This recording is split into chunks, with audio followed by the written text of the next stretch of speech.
بسم اللہ الرحمن الرحیم۔ السلام علیکم۔ ملک یمن پر ملوک حمیر کا قبضہ تھا۔ یہ مشرک لوگ تھے۔ ان کا آخری بادشاہ ذو نواز تھا جو بڑا ظالم تھا۔ اس نے اس وقت کے نصارہ جو اہل حق تھے، صرف خدا کی عبادت کرتے تھے، ان پر بڑا ظلم کیا۔ اسی نے طویل و عریض خندق کھدوا کر اس میں آگ بھر کر اہل حق نصرانیوں کو جو بت پرستی کے خلاف تھے اس میں ڈال کر جلا دیا، جن کی تعداد تقریباً 20,000 کے قریب تھی، اور بعض روایات میں ہے کہ 70,000 کے قریب تھی، اور جو کہ یہ واقعہ سورج بروج میں گزر چکا ہے، اور اس ویڈیو کا لنک آپ کو ڈسکرپشن میں مل جائے گا۔ اس میں سے 2 آدمی تیز رفتار گھوڑوں پر سوار ہو کر بھاگ نکلنے میں کامیاب ہو گئے۔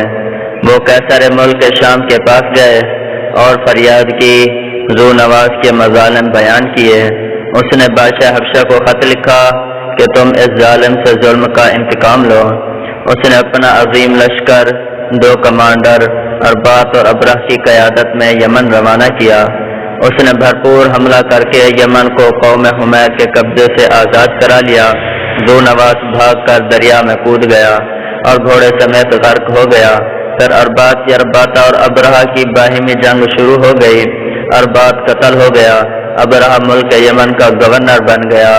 جب اسے معلوم ہوا کہ یمن کے لوگ حج کرنے کے لیے بیت اللہ جاتے ہیں اور بیت اللہ کا بڑا احترام ہے، تو اس نے دارالحکومت صنعاء میں ایک بہت بڑا عالیشان کنیسہ یعنی گرجا گھر بنایا۔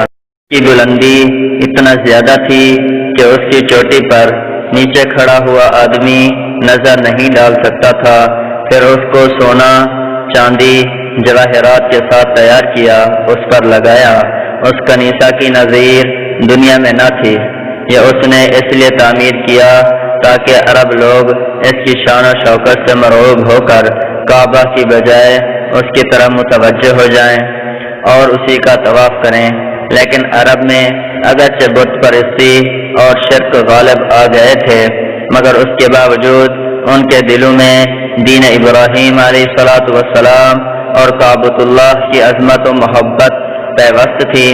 اس لیے جب انہوں نے اس ابرہ کی شرارت کے بارے میں سنا تو قبائل عرب، عدنان اور قحطان قریش میں غصہ کی لہر دوڑ گئی، یہاں تک کہ ان میں سے کسی نے رات کے وقت جا کر اس کنیسہ میں پیشاب کر دیا اور گندگی سے آلود کر دیا۔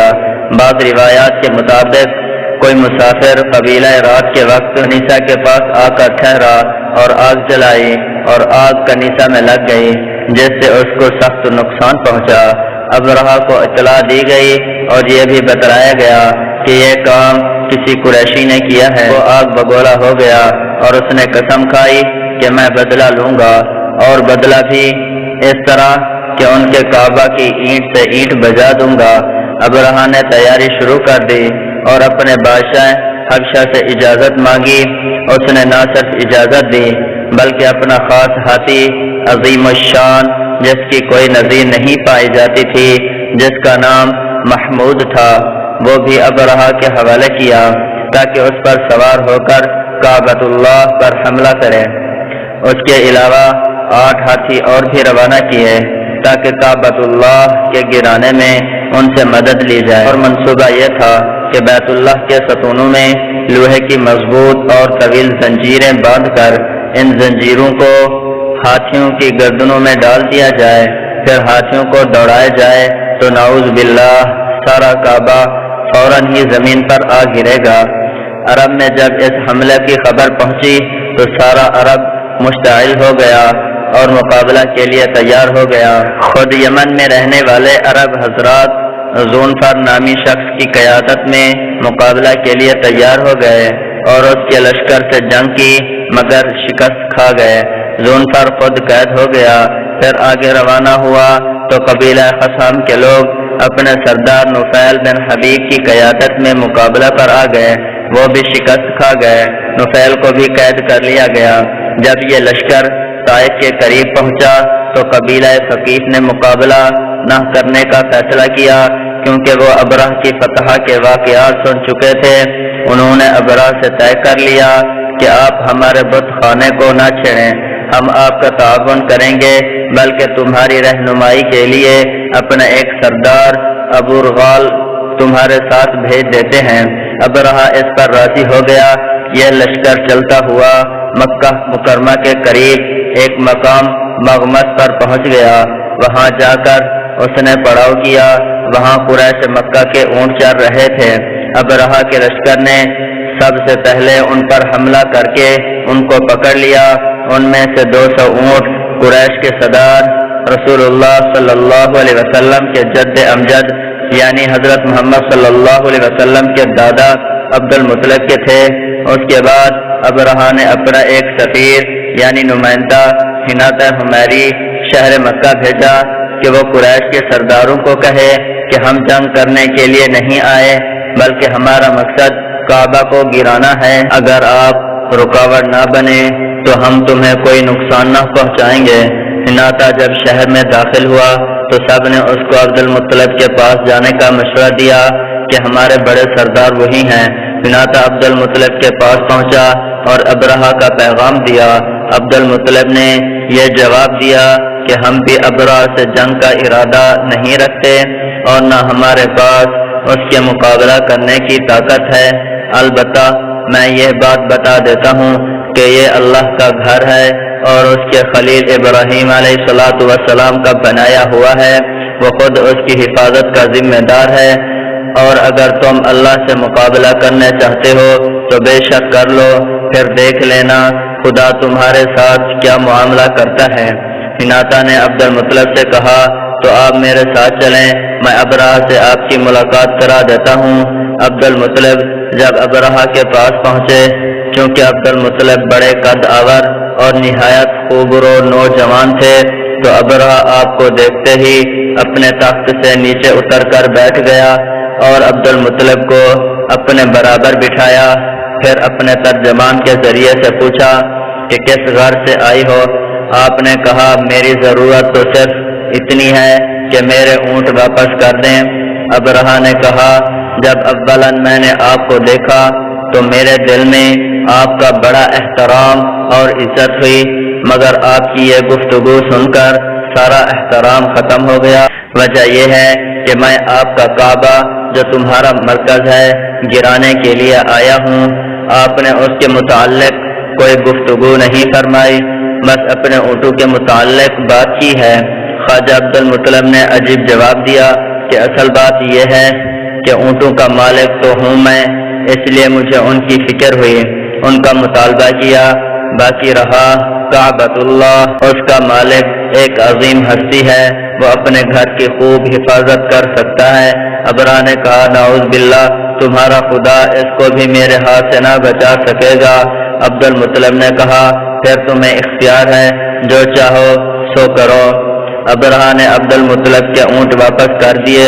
وہ اونٹ لے کر واپس آئے اور قریش کی ایک بڑی جماعت کو لے کر کعبۃ اللہ میں داخل ہوئے اور بڑی احزاری کے ساتھ بیت اللہ کے دروازے کا حلقہ پکڑ کر دعا کی اور اشعار پڑھے اور کہا کہ یا اللہ، ہم اس ظالم کا مقابلہ نہیں کر سکتے، تو ہی خود اپنے گھر کی حفاظت کا انتظام فرما دے۔ دعا کرنے کے بعد عبد المطلب اہل مکہ کو لے کر مختلف پہاڑوں پر چلے گئے، کیونکہ ان کو یقین تھا کہ ابرہہ کے لشکر پر کوئی عذاب ضرور نازل ہوگا۔ صبح ہوئی تو ابرہہ نے کعبہ پر چڑھائی کی تیاری کی اور اپنے ہاتھی محمود نامی کو آگے چلنے کے لیے کہا۔ نفیل بن حبیب جس کو راستہ سے پکڑ کر لایا گیا تھا، اس نے آگے بڑھ کر ہاتھی کے کان میں کہا تو جہاں سے آیا ہے تو وہیں صحیح سالم چلا جا، کیونکہ تو اللہ کے بلد امین میں ہے۔ یہ کہہ کر اس کا کان چھوڑ دیا۔ ہاتھی یہ سنتے ہی بیٹھ گیا۔ ہاتھی بانو نے اس کو اٹھانا چاہا لیکن اٹھا نہ سکے، وہ اپنی جگہ سے نہ ہلا۔ اس کو بڑے بڑے آہنی ہتھیاروں سے مارا گیا، ناک میں لوہے کا آنکڑا ڈالا گیا، لیکن تمام کوششیں ناکام ثابت ہوئیں۔ اس کو یمن کی طرف چلایا گیا تو چلنے لگا، شام کی طرف بھی، باقی ہر طرف چلتا تھا، لیکن بیت اللہ کی طرف نہ جاتا تھا۔ ایک تو قدرت کا یہ کرشمہ ظاہر ہوا دوسرا یہ ہوا کہ سمندر کی طرف سے کچھ قطاریں پرندوں کی آتی دکھائی دیں جن کے پاس 3 کنکریاں تھیں جو چنے یا مسور کے برابر تھیں، ایک چونچ میں اور 2 پنجوں میں۔ آتے ہی وہ پورے لشکر پر چھا گئے اور یہ کنکریاں ان پر گرانا شروع کر دیں۔ ایک ایک کنکری نے وہ کام کیا جو کلاشن کوف کی گولی بھی نہیں کر سکتی۔ آپ یوں سمجھیں کہ وہ ایک قسم کے ایٹم بم تھے۔ ان کنکریوں میں زہر کا بارود تھا، جس کو لگتی اس کے جسم پر آبلے پڑ جاتے، جس میں زہر سرایت کر جاتا، جس کو لگتی سر سے گزرتی ہوئی سورین سے نکل کر زمین میں گھس جاتی۔ یہ عذاب دیکھ کر سب ہاتھی ادھر ادھر بھاگنا شروع ہو گئے۔ پورا لشکر ادھر ادھر بھاگنا شروع ہوا، کسی کو پتہ نہیں تھا کس طرف جا رہا ہے۔ اللہ تعالی نے سارے لشکر کو موقع پر ہلاک نہیں کیا، بلکہ یہ راستہ میں ٹکڑے ٹکڑے ہو کر گرتے رہے، مرتے رہے۔ ابرہہ کو چونکہ سخت سزا دینا تھی، اس لیے فوراً ہلاک نہیں ہوا، بلکہ زہر اس کے جسم میں سرایت کر گیا اور اس کا ایک ایک جوڑ گل سڑ کر گرنے لگا۔ بعض مفسرین کے مطابق راستہ میں مقام ختم پر جا کر ہلاک ہو گیا، اور بعض مفسرین کے قول کے مطابق اس کو ملک یمن میں لایا گیا، لیکن اس کا حال، اس کا جسم ایسا ہو گیا تھا جیسے چوزا ہوتا ہے۔ اس کا بدن سارا سکڑ کر ٹکڑے ٹکڑے ہو کر بہہ گیا اور وہ مر گیا۔ بعض حضرات نے تحریر کیا ہے محمود ہاتھی زندہ بچ گیا تھا، اس کے 2 ہاتھی بان جو اس کو اٹھانا چاہتے تھے وہ بھی مکہ مکرمہ میں رہ گئے تھے، مگر دونوں اندھے اور اپاہج ہو گئے۔ حضرت عائشہ رضی اللہ تعالی عنہا اور حضرت اسماء رضی اللہ تعالی عنہا دونوں فرماتی ہیں کہ ہم نے ان دونوں کو بھیک مانگتے ہوئے دیکھا۔ اس طرح اللہ تعالی نے اپنی قدرت کاملہ کا نظارہ کراتے ہوئے چھوٹے چھوٹے پرندوں کے ذریعے سے ایک بڑے لشکر کو تباہ کر دیا۔ یہ واقعہ باروایت حضرت عبداللہ بن عباس کی ہے کہ 22 محرم بروز اتوار کو پیش آیا تھا۔ اعوذ باللہ من الشیطان الرجیم۔ سورة الفیل مکیہ۔ بسم اللہ الرحمن الرحیم۔ حمزہ زبر ا، لام میم زبر لم، الم تا زبر تا، را زبر را، تارا الم تارا، قاف یا زبر کئی، فا زبر فا، کیف الم تارا کیف، فا زبر فا، عین زبر ع، فاع، لام زبر لا، فعل،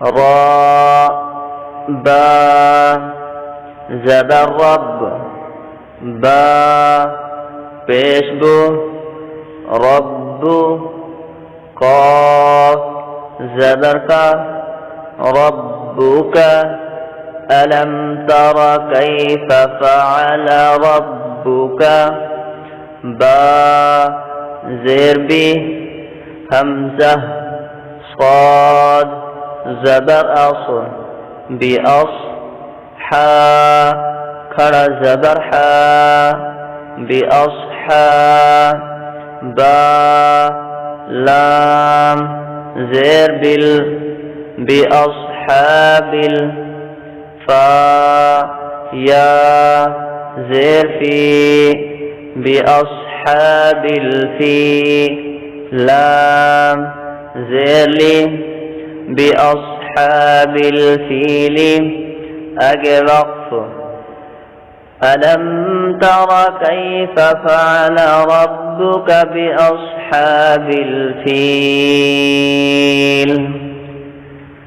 حمزة زبر أ، لام ميم زبر لم، ألم، يا جيم زبر يج ألم يج عين لام زبر عل ألم يجعل قاف يا زبر كي دال زبر دا كيدا ها ميم پیشهم كيدهم ألم يجعل كيدهم فا يا زير في تا ضاد زبر تض لام يا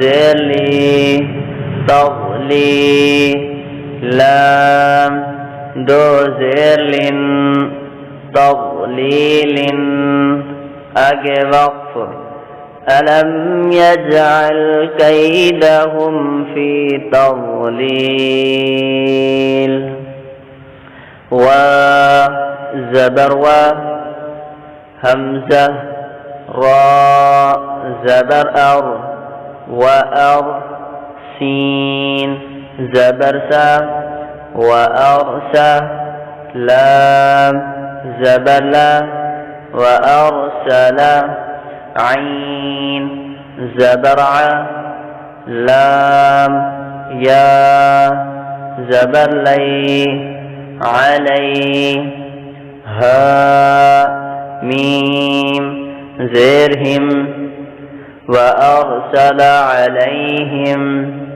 طا يا زبر طي را ألف دو زبرا طيرا همزة زبر باء ألف زبر باء أبا باء يا زير بي أبابي لام زبر لا أبابيلا أجي وقف وأرسل عليهم طيرا أبابيل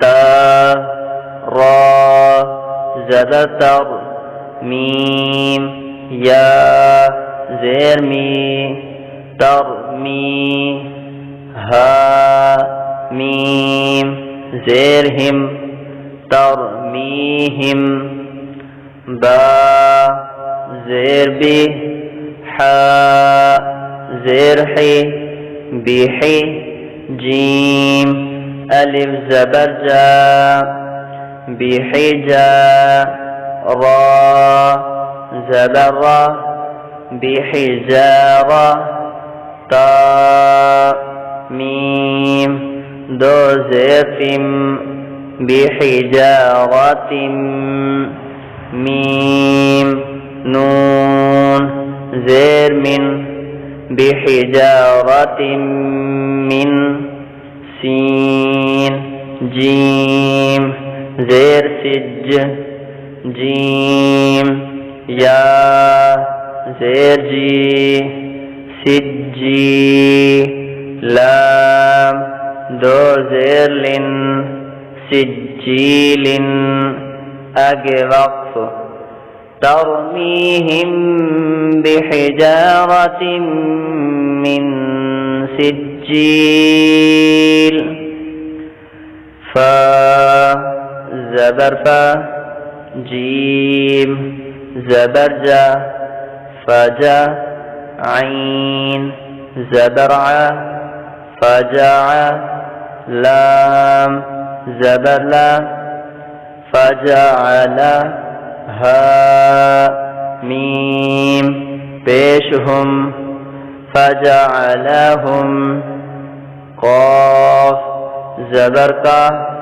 عين صاد زبر عص كعص فا ميم دو زير ميم كعصف ميم همزة زبر كعصف ماء